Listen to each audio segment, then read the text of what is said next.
बिस्मिल्लाहिर्रहमानिर्रहीम। अस्सलाम वालेकुम। हमारी साइटोप्लाज्म की सीरीज़ स्टार्ट हुई है और उसमें हम सबसे पहले इंट्रोडक्शन के बाद में अभी हम सबसे पहले एंडोप्लाज्मिक रेटिकुलम या ईआर के बारे में बात करेंगे।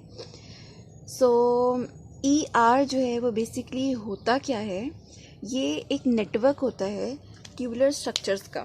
ठीक है, मतलब इसमें ट्यूब लाइक स्ट्रक्चर्स होते हैं जो कि एक दूसरे के साथ में इंटरकनेक्ट हुए हुए होते हैं और वो एक पूरा नेटवर्क बना रहे होते हैं। ठीक है, अब वो नेटवर्क कहाँ पड़ा हुआ होता है, ये एक लिंक बना रहा होता है न्यूक्लियस और सेल मेम्ब्रेन के दरमियान में। तो आप देख रहे हैं कि ये देखेंगे, ये न्यूक्लियस है, न्यूक्लियस से ये ट्यूब बाहर आई है और इस ट्यूब ने कनेक्ट किया हुआ है न्यूक्लियस को और सेल मेम्ब्रेन को। ठीक है, लाइक इस तरह से ये न्यूक्लियर पोर से बाहर आई है और फिर इसका एक ऐसे लिंक बनता जाएगा ट्यूबुलर शक्ल में, और ये जो ट्यूब्यूल होगी वो ऐसे लिंक बनाएगी जाके सेल मेम्ब्रेन के साथ। तो न्यूक्लियस और सेल मेम्ब्रेन के दरमियान में एक लिंक बनाया हुआ होता है इसने। ठीक है, और ये एक दूसरे के साथ में इंटरकनेक्ट कर रही हैं। फिर ये वो टाइप है, हमने दो तरह की टाइप्स पढ़ी थी ऑर्गेनेलिस की। ये वो टाइप है जिसके बाहर लिमिटिंग मेम्ब्रेन प्रेजेंट होगी। अब वो जो लिमिटिंग मेम्ब्रेन है जो उसके आउटर साइड पे प्रेजेंट है, वो प्रोटीन से मिलके बनी है और लिपिड बायलेयर से मिलके बनी है। लिपिड बायलेयर आपको याद होगा, हमने इस तरह से देखा था कि लिपिड्स की एक ये लेयर होती है और एक इसी तरह से इनवर्ड ऐसे एक लेयर होती है। आउटर साइड पोलर होती है, हाइड्रोफिलिक जो प्रॉपर्टी है वो शो कर रही होती है, और इनर साइड जो है टेल्स वाली वो हाइड्रोफोबिक होती है। सो इसी तरह से लिपिड बायलेयर प्रेजेंट होती है और साथ में प्रोटीन्स प्रेजेंट होते हैं। सो ये आउटर कवरिंग होती है इन ऑर्गेनेली के बाहर वाली साइड पे, इनको लिमिट किया हुआ होता है। Lumen of ER contain fluid medium. अब ल्यूमेन क्या है, ये जो ट्यूब्यूल के अंदर वाली साइड है इसे हम कहते हैं ल्यूमेन। ठीक है, इसके अंदर फ्लूइड मीडियम होता है और उस फ्लूइड को हम इसके नाम की मुनासबत से ही एंडोप्लाज्मिक मैट्रिक्स कहते हैं। उस मैट्रिक्स के अंदर बहुत सारी उसकी अपनी जो चीज़ें हैं, उसके एंजाइम्स और उसके जो भी केमिकल्स हैं वो प्रेजेंट होंगे ताकि ये अपना काम कर सकें। जो ईआर है उसकी टाइप्स के बारे में अगर हम बात करें तो इसकी जो टाइप्स होती हैं वो दो तरह की होती हैं। ठीक है, एक होता है स्मूथ एंडोप्लाज्मिक रेटिकुलम और एक होता है रफ एंडोप्लाज्मिक रेटिकुलम। ठीक है, जो स्मूथ एंडोप्लाज्मिक रेटिकुलम है और आरईआर है, ये रफ एंडोप्लाज्मिक रेटिकुलम, ये दोनों एक दूसरे के साथ में इंटरचेंज हो रहे होते हैं जैसे जैसे इनकी ज़रूरत हो।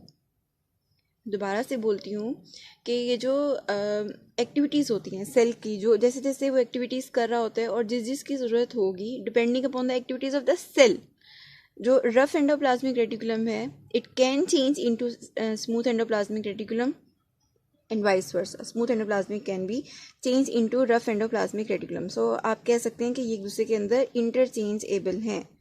ठीक है, और इनके दरमियान में मेजर अब क्या डिफरेंस है वो हम बात कर लेते हैं। अच्छा जी, अब ये जो एंडोप्लाज्मिक रेटिकुलम है इसकी हमने कहा कि दो टाइप्स हैं, rough endoplasmic reticulum and smooth endoplasmic reticulum. और हमने ये भी बात की कि ये दोनों एक दूसरे के अंदर इंटरचेंजेबल हैं। Whenever the cell requires rough endoplasmic reticulum, smooth will convert into rough and vice versa. So इनमें मेजर फ़र्क क्यों है, क्या है कि इसे रफ़ क्यों कहा जा रहा है, इसे स्मूथ क्यों कहा जा रहा है। इमेजिन ये मेरे पास एक मार्कर है, अगर इसके ऊपर मैं चिपका दूँ छोटे छोटे से ग्रेन्यूल्स, तो उसकी जो सरफेस होगी वो रफ़ हो जाएगी। अगर मैं इसके ऊपर ऐसे टच करूँगी तो वो मुझे रफ़ रफ़ सा फील होगा। ऐसी बहुत सारी रफ़ सरफेसेस होती हैं।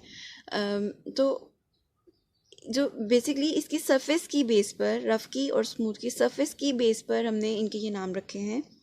तो जो एंडोप्लाज्मिक रेटिकुलम रफ़ या बम्पी और बीट लाइक अपीयरेंस हो उसे हम कहते हैं रफ़ एंडोप्लाज्मिक रेटिकुलम, क्योंकि वो ग्रेन्यूल से फील हो रहे होते हैं, तो इसीलिए हम इसको ग्रेनुलर एंडोप्लाज्मिक रेटिकुलम भी कहते हैं।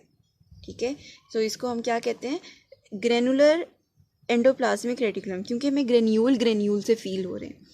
और वो ग्रेन्यूल हमें क्यों फील हो रहे हैं, क्योंकि इसमें प्रेजेंट होते हैं ribosomes. Due to attachment of ribosomes to its outer surface हमें इसकी जो अपीयरेंस होती है वो रफ फील होती है। ऑब्वियसली हम ये बहुत छोटा है, बहुत छोटे लेवल पे जाके हम बात करें, हम फील नहीं कर सकते इसे, लेकिन इसकी जो सरफेस है अगर हम फील करने के काबिल हों तो हमें रफ फील होगी। वाई? बिकॉज इसके बाहर राइबोसोम्स प्रेजेंट होते हैं।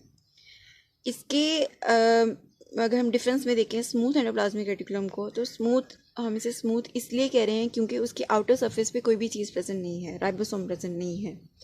सो इसीलिए वो हमें स्मूथ एक टेक्सचर देगा, स्मूथ अपीयरेंस हमें शो करेगा। क्योंकि इसमें ग्रेन्यूल प्रेजेंट नहीं है, सो ये हम इसे कहेंगे ए granular endoplasmic reticulum.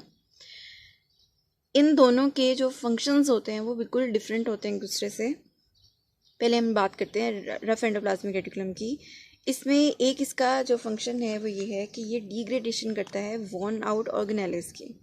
Worn out organelles मतलब जो अपना काम कर चुकी हैं या जो ओल्ड ऑर्गेनेल्स हैं जो बहुत सारे टाइम से काम करी थी, अभी उनके अंदर इतनी हिम्मत नहीं रही कि वो काम करें, तो ये इन्हें डिग्रेड कर देंगे, इन्हें ख़त्म कर देंगे, उनके गिर्द ये रैप अप होंगे और उसको ऑटोफेगोसोम कर देंगे। खुद ब खुद बॉडी का अपना एक सिस्टम चल रहा होता है, जो चीज़ पुरानी हो जाती है वो उसे खुद ही ख़त्म कर देती है। तो इस चीज़ को हम कहते हैं ऑटोफेगोसोम फॉर्मेशन। ठीक है, सो वो खुद ही ऑर्गेनेल्स लाइक माइटोकॉन्ड्रिया को यूजुअली ये ऐसे ख़त्म कर रहा होता है। एक इसका सबसे इम्पॉर्टेंट जो फंक्शन है वो यही है प्रोटीन सिंथेसिस। प्रोटीन सिंथेसिस जो है वो इसका इम्पॉर्टेंट फंक्शन इस तरह से है क्योंकि इसके पास राइबोसोम है। राइबोसोम का एक काम होता है कि जो अमाइनो एसिड होते हैं ये उनको ऐसे चेन अप कर देता है और एक डिफरेंट तरह से कॉइलिंग करके प्राइमरी सेकेंडरी टर्शियरी इस तरह से स्ट्रक्चर्स होते हैं प्रोटीन के, वो बनाता है। सो ये जो राइबोसोम है वो हेल्प करता है रफ एंडोप्लाज्मिक रेटिकुलम को प्रोटीन सिंथेसिस करने में। नेक्स्ट आते हैं हमारे पास स्मूथ एंडोप्लाज्मिक रेटिकुलम। इसके अंदर हमारे पास क्या फंक्शंस आते हैं, क्योंकि इसके पास राइबोसोम तो है नहीं, तो इसने जो सब्सटेंसेस बनाने हैं वो नॉन प्रोटीन सब्सटेंसेस हैं। नॉन प्रोटीन सब्सटेंसेस में हमारे पास कोलेस्ट्रॉल आ सकते हैं, स्टीरॉइड्स आ सकते हैं, सीबम आ सकते हैं। सो ये हमारे पास डिफरेंट तरह के नॉन प्रोटीन सब्सटेंसेस हैं जो कि स्मूथ एंडोप्लाज्मिक रेटिकुलम ने बनाने हैं। इसके अलावा इसका काम है सेलुलर मेटाबॉलिज्म के अंदर। सेलुलर मेटाबॉलिज्म ये क्यों कर सकता है, क्योंकि इसके पास इसके ट्यूब्यूल के मैट्रिक्स के अंदर कुछ एंजाइम्स प्रेजेंट होते हैं और वो एंजाइम्स स्पेसिफिक होते हैं अपने अपने रिएक्शंस में। सो ये मेटाबॉलिज्म परफॉर्म कर रहा होता है सेलुलर मेटाबॉलिज्म। इसके अलावा इसका काम होता है स्टोरेज में, और जो मेटाबोलाइट्स बन चुके हैं उनकी स्टोरेज करना। और इसके अलावा इसका एक बहुत इम्पॉर्टेंट जो काम है वो है कैल्शियम के मेटाबॉलिज्म में। जब आप मसल्स के बारे में बात करेंगे, स्केलेटल मसल्स के बारे में, तो आप देखेंगे कि जो एंडोप्लाज्मिक रेटिकुलम है ये क्या काम करते हैं।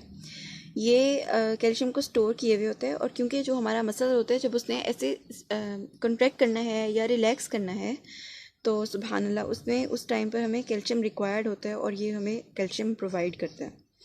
सो इसका क्या काम है, एक इसने नॉन प्रोटीन सब्सटेंसेस बनाने हैं, मेटाबॉलिज्म करवाना है क्योंकि इसके पास एंजाइम्स हैं, इसने मेटाबॉलिज्म करवाना है और कुछ जो मेटाबोलाइट्स हैं उन्हें स्टोर भी करके रखना है।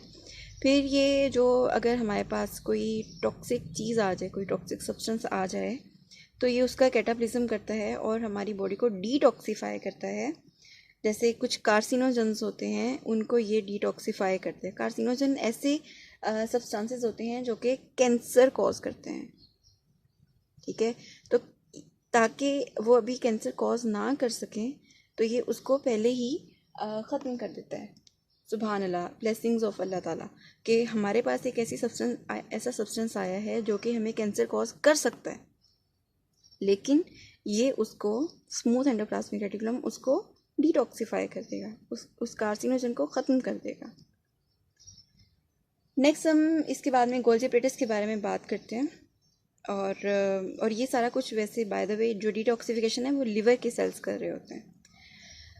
और हम ऐसी अपनी सीरीज़ जो है वो आगे बढ़ाते जाएंगे। जज़ाकल्लाह।